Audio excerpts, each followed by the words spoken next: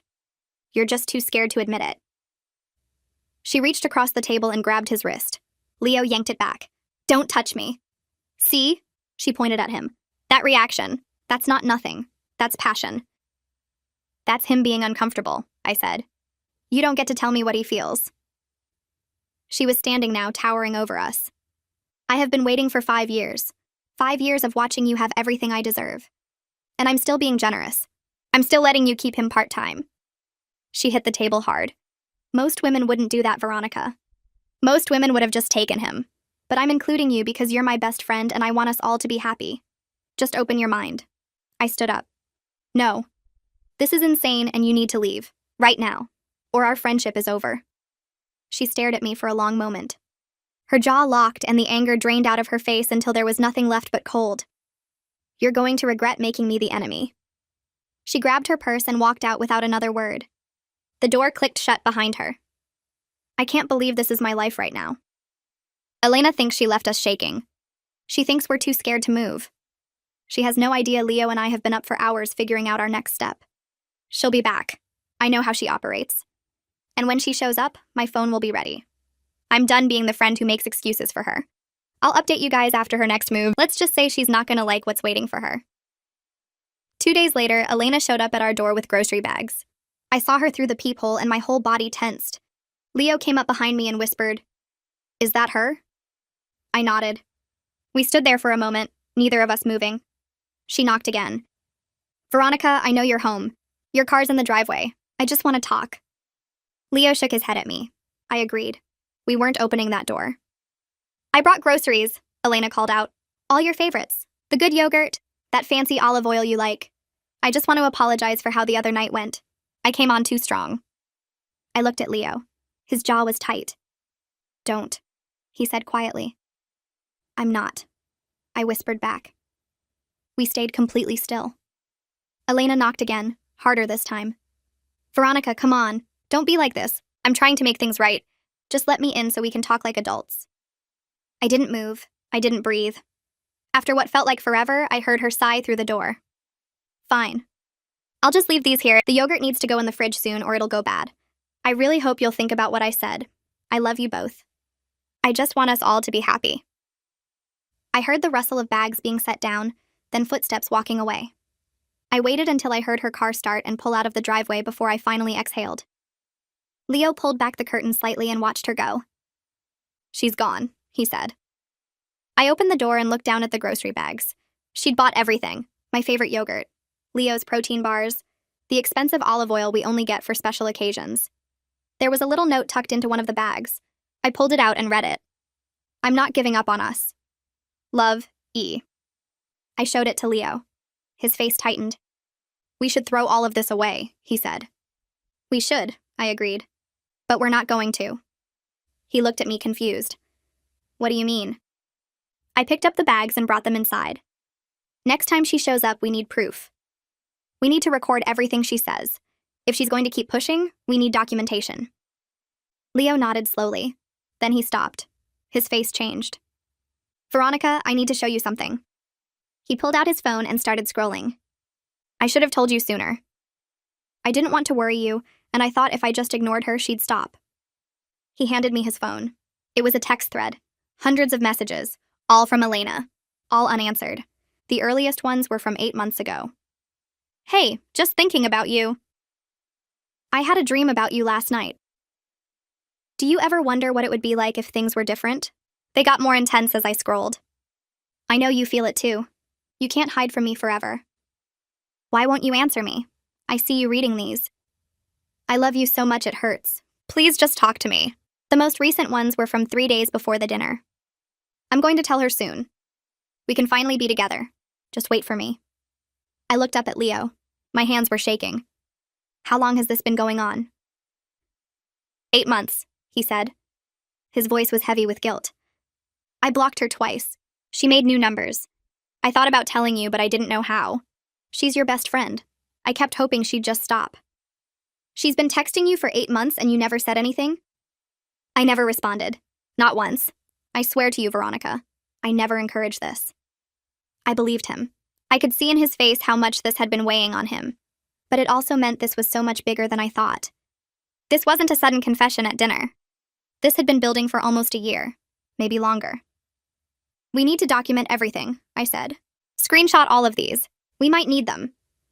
Leo nodded and started taking screenshots. While he did that, I walked through the house. Something was nagging at me. I went into our bedroom and looked around. Everything seemed normal. Then I opened my closet. My clothes were organized by color. I don't organize by color. I organize by type. Shirts together, pants together, dresses together. Someone had been in here and reorganized my entire closet. I called Leo in. Did you do this? He looked at the closet and shook his head. I haven't touched your stuff. I felt sick. I walked through the rest of the house really looking this time. The books on the shelf were in a different order. The photos on the fridge had been rearranged. In the bathroom, my shampoo and Leo's were switched. Little things. Things you wouldn't notice unless you were looking. Things that said someone had been here, touching our stuff, moving through our space like they belonged there. She's been in our house before, I said. Not just today. She's been coming in while we're at work. Leo's face went white. How long? I don't know, but she has a key. She could have been doing this for months. We checked everything. The drawers in the bedroom, the cabinets in the kitchen, the desk in Leo's office. That's where we found it. A photo of me and Leo from our wedding day, tucked into one of Leo's folders. Elena had drawn herself into the picture. A crude sketch of her face next to ours, with a heart around all 3 of us. On the back, she'd written, "Soon." Leo sat down heavily on his desk chair. This is insane, he said. She drew herself into our wedding photo. She thinks she belongs there, I said. She's been thinking that for a long time. I took a picture of the drawing with my phone. Evidence. We were going to need all of it. 3 days later, I came home early from work. I'd had a headache all day and my boss told me to just go home and rest. I pulled into the driveway and noticed the front door wasn't fully closed. I knew I'd locked it that morning. I always lock it. I sat in my car for a moment, heart pounding. Maybe Leo came home early too. Maybe he just forgot to close it all the way. I texted him. Are you home? The response came back immediately. No, still at work. Why? My hands were shaking as I typed back. Front door is open. Don't go in. Call the police. But I didn't call the police. I don't know why. Maybe because part of me already knew who was inside. I got out of my car and walked up to the front door. I pushed it open slowly. The smell hit me first. Garlic. Rosemary. Something roasting. I walked through the living room and into the kitchen, and there she was. Elena. Standing at my stove in an apron I'd never seen before, stirring something in a pot. She looked up when I walked in and smiled like this was completely normal. Veronica, you're home early. Good, dinner's almost ready. I stood there frozen. I couldn't process what I was seeing. My best friend had broken into my house and was cooking dinner. How did you get in? I asked. My voice came out steadier than I expected. Elena reached into her pocket and held up a key. I made a copy. Remember when you gave me your spare last year when you went on vacation? I made one before I gave it back. I knew you'd want me to have one eventually. She said it so casually, like this was a reasonable thing to do. I felt sick. I needed to stay calm. I needed to get evidence. I walked over to the counter where my purse was sitting and casually pulled out my phone. I propped it up against the fruit bowl, tilting it so it looked like I was just setting it down, and hit record. Elena didn't even notice. She was too busy tasting whatever she was making. "Elena, why are you here?" I asked. I needed her talking. I needed her to explain herself on camera. She set down the spoon and turned to face me fully. "Because I wanted to show you what it could be like." I remembered Leo mentioned at that barbecue 2 years ago that he missed home-cooked meals. "You've been so busy with work lately. I figured I could help." She remembered something my husband said at a barbecue 2 years ago. She remembered, and she'd been holding on to it this whole time. "I've seen you rearranging things in our house," I said. "How many times have you been in here, Elena?" She didn't even look embarrassed. "A few times. I just wanted to help. You never fold Leo's shirts right, and your spice cabinet was a mess. I organized it for you." "That's not helping," I said. "That's breaking and entering." "It's not breaking and entering when you have a key." She laughed like I was being silly. "I just want to take care of you both. That's what family does." "I didn't ask for your help," I said. "I know you didn't," Elena replied. She walked toward me, and I forced myself not to step back. "But that's what love is, Veronica. Anticipating what people need before they even know they need it. I've loved Leo since the day I met him. I've never felt this way about anyone else. And I would do anything for him. Anything. I just need the chance to prove it." She was close enough now that I could see the shine in her eyes. She believed every word she was saying. "I'm not trying to take him from you," she continued. "I just want to love him the way he deserves to be loved. The way you're too busy to love him." That one landed like a punch. "I love my husband just fine," I said through my teeth.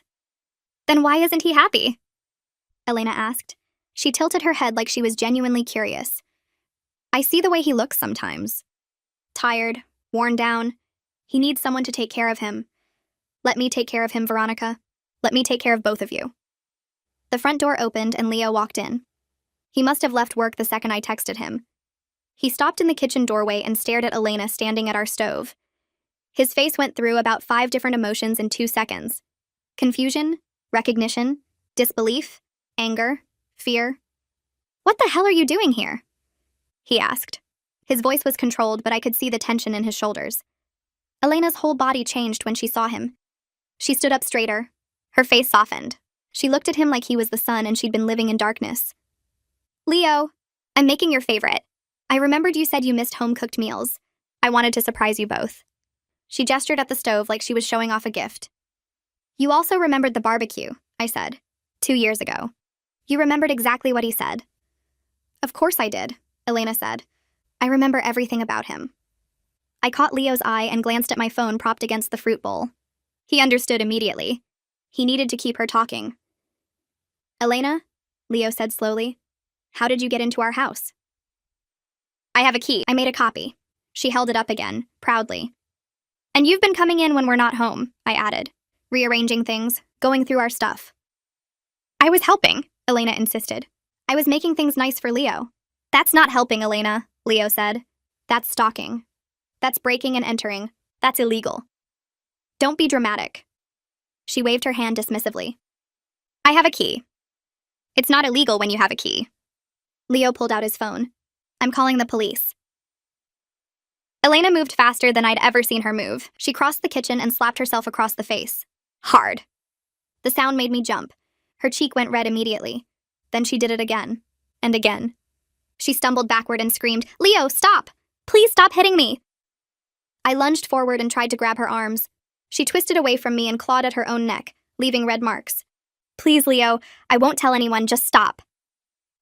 She threw herself against the counter and wailed, "Not my face, please, not my face." Leo was frozen, his hands up, not touching her at all. I finally got hold of her wrists and yelled, "Elena, stop it! Stop!" I fumbled for my phone and stopped the recording. The second I did, Elena went still. The tears stopped like someone had turned off a faucet. She looked at my phone in my hand and smiled. "You didn't think I saw that?" Her voice was completely calm now, completely cold. "You were recording, waiting for evidence, but all you got is audio of me begging your husband to stop beating me while you tried to pull him off." She straightened her clothes, wiped her face.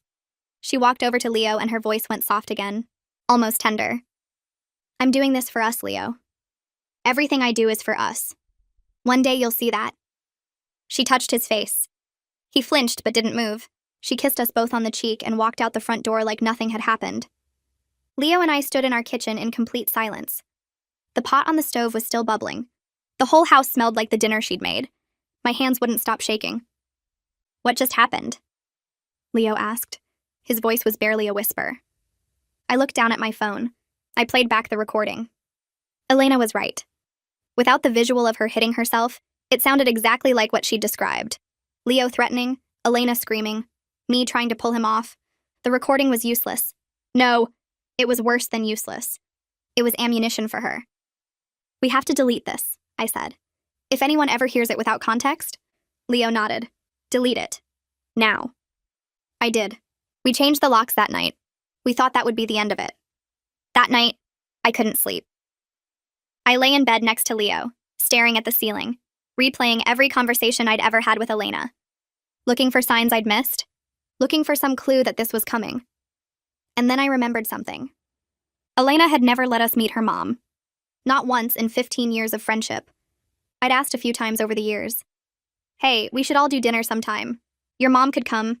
Elena always shut it down. She'd get this look on her face and say her mom was complicated, or that it wasn't a good idea.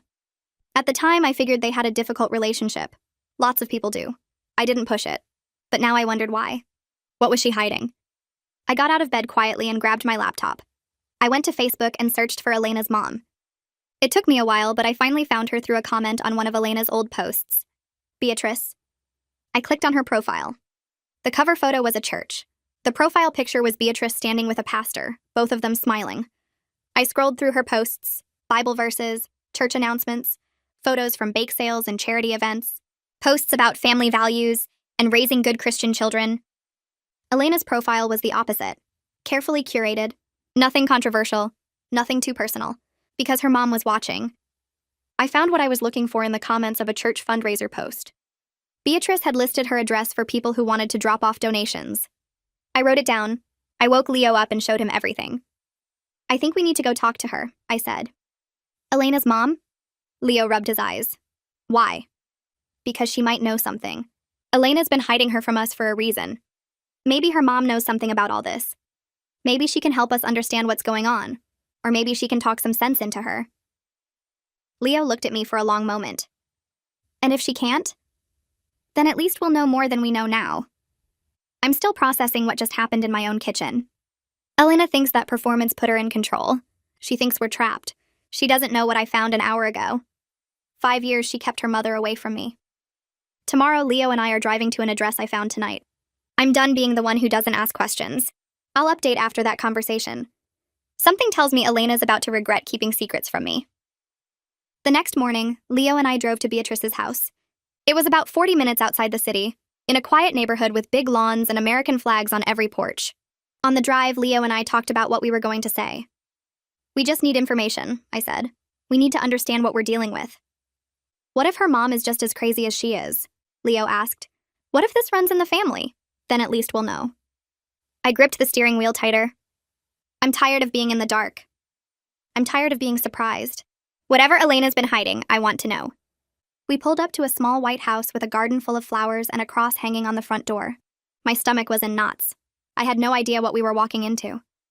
Leo squeezed my hand. You sure about this? I nodded. We need to know what we're dealing with.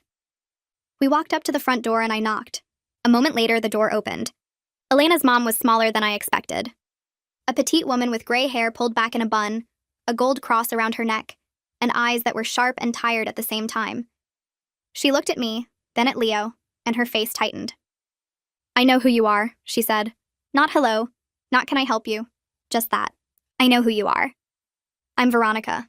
I'm Elena's friend. This is my husband, Leo. We were hoping we could talk to you about... I know who you are, she repeated. She looked at Leo with an expression I couldn't quite read. Resignation, maybe. Or dread. You better come inside. She led us into a small living room filled with religious artwork and family photos.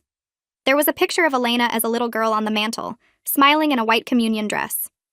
Beatrice sat down in an armchair and gestured for us to take the couch across from her. So, Beatrice said. She finally made her move. I blinked.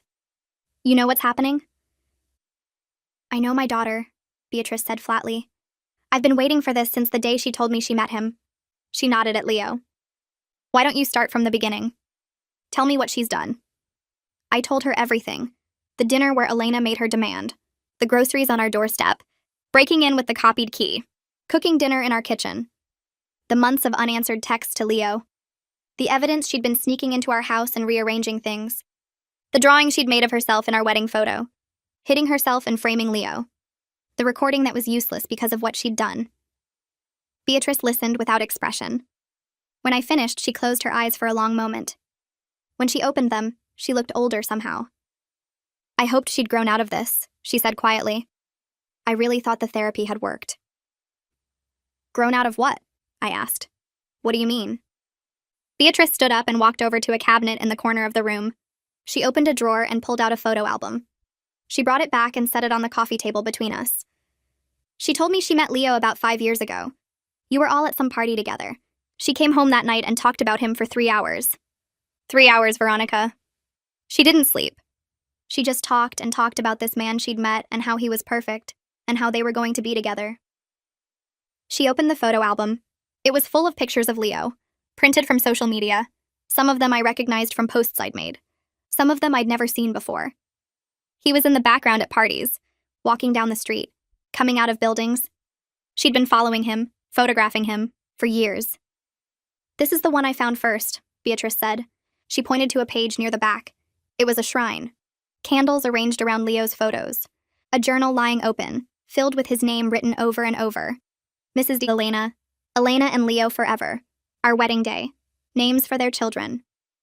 I made her destroy it, Beatrice continued. She didn't speak to me for 2 weeks. I felt like I was going to throw up. This wasn't an obsession that started at that dinner. This had been building for 5 years, maybe longer. When did you find out about me? I asked. My voice came out small. Beatrice looked at me with something that might have been pity. She called me sobbing the night she found out you two were dating. She called me every night for months.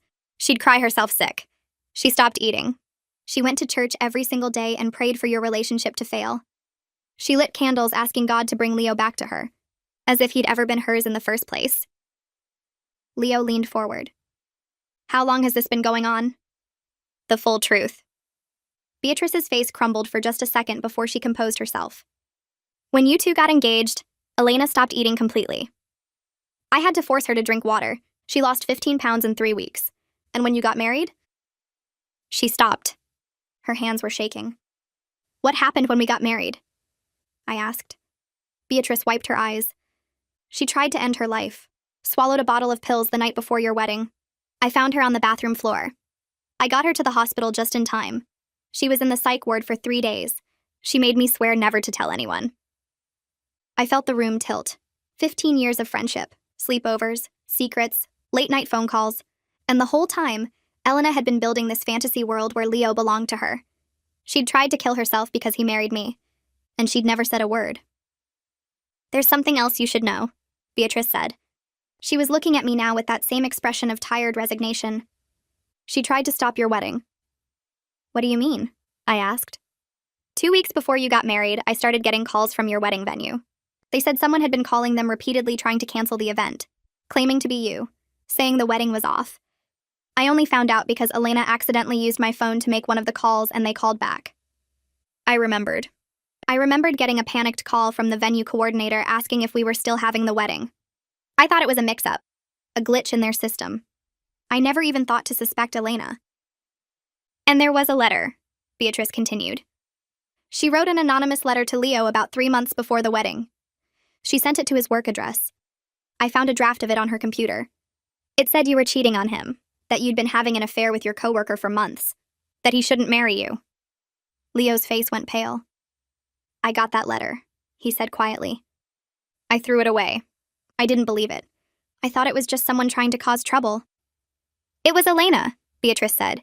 She was trying to destroy you from the inside. I thought she was better, Beatrice said. The therapy seemed to help. She got a job. She was functioning. She even told me she was happy for you two. I wanted to believe her. She looked at Leo. I should have warned you. Both of you. I kept hoping it would just go away. What do we do now? Leo asked. His voice was strained. She needs help. Real help. She needs to be committed again. But she's an adult now. I can't force her. The only way she goes back is if she's a danger to herself or others. She threatened us, I said. She said we'd regret making her the enemy. That might be enough, Beatrice said.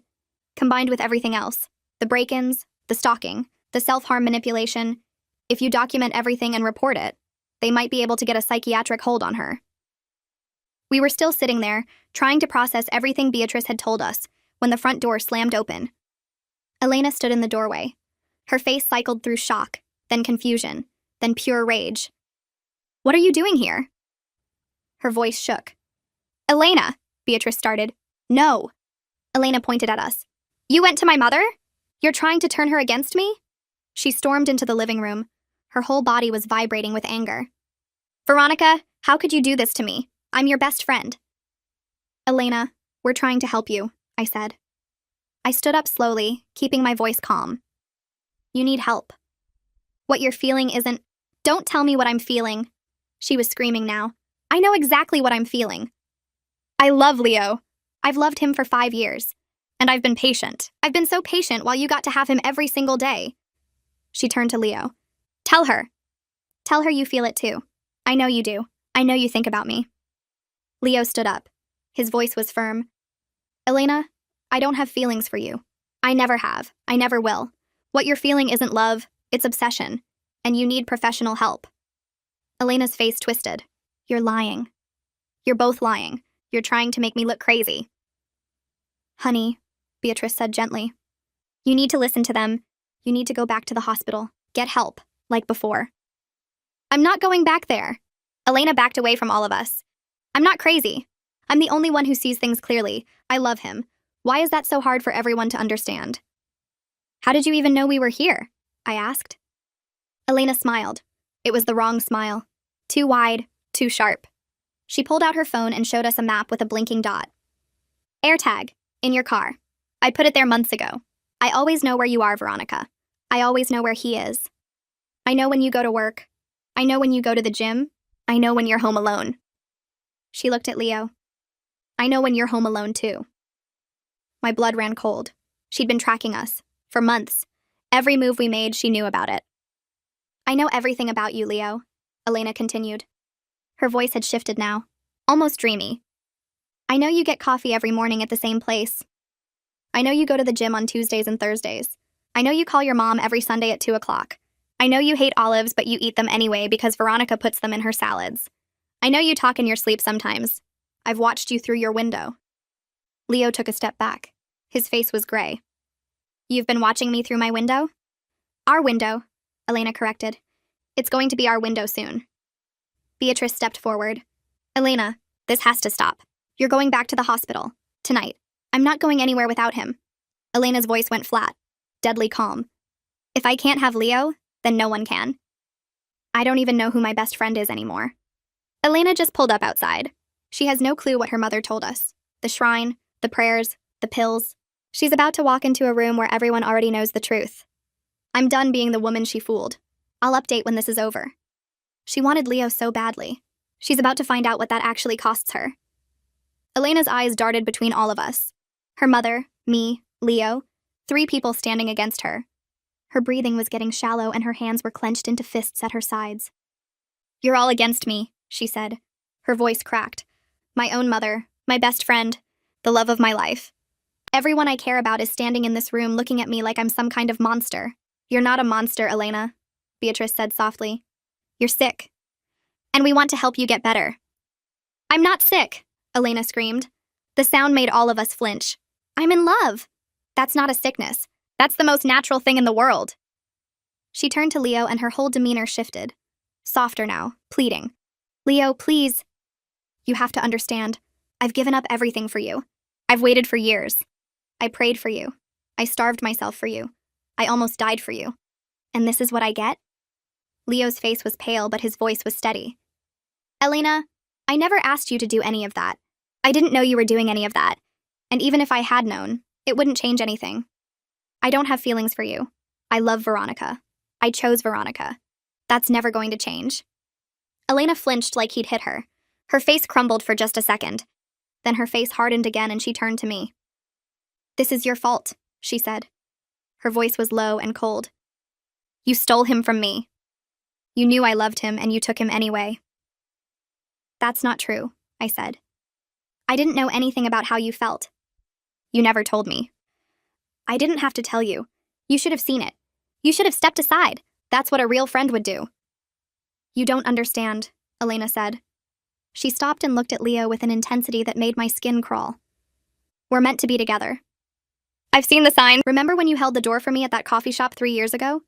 You looked right at me and smiled. That was a sign. Elena, that's just being polite, Leo said. No, it wasn't. You held it for an extra second. You wanted me to notice.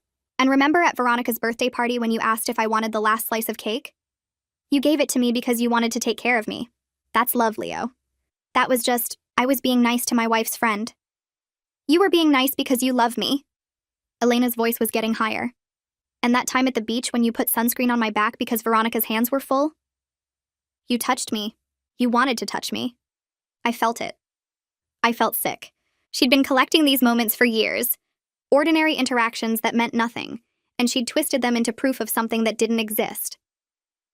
What about our wedding? I asked. My voice was harder than I meant it to be. What sign did you see there? Elena's face flickered. That was a test.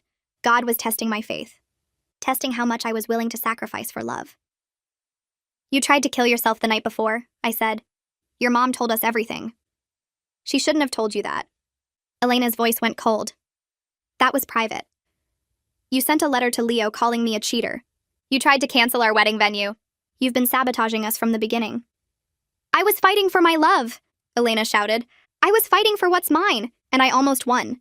If that stupid venue coordinator hadn't called Mom back, you never would have made it to that altar. Beatrice stepped toward her daughter.